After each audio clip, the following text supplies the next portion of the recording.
इतर तीर्थक्षेत्र आणि त्र्यंबकेश्वर यामध्ये काय भेद आहे, तर त्यामध्ये हा विचार करणं आवश्यक आहे. इथे केवळ शंकराचं प्राकट्य एवढा एकच विषय नाहीये, इथे गोदावरी पण आहे, त्यानंतर इथे निवृत्तीनाथांची संजीवन समाधी आहे, इथे गोरक्षनाथांचं अधिष्ठान आहे, सगळे गुरु परंपरा जी आहे ती त्र्यंबकेश्वर मध्ये येऊन गेल्याचे दाखले आहेत.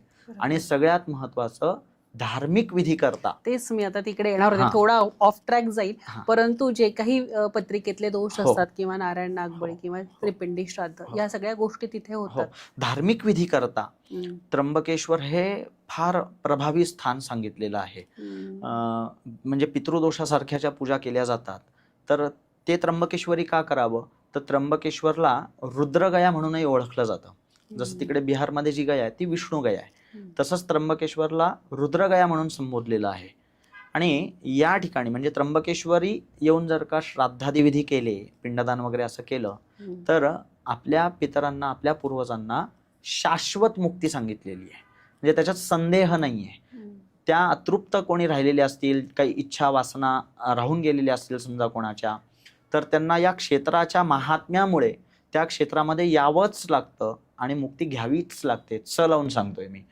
तर हे महत्व तिथे विशेष करून आहे. सगळ्या प्रकारच्या धार्मिक पूजा त्र्यंबकेश्वरी करण्याचं फार महत्व आहे.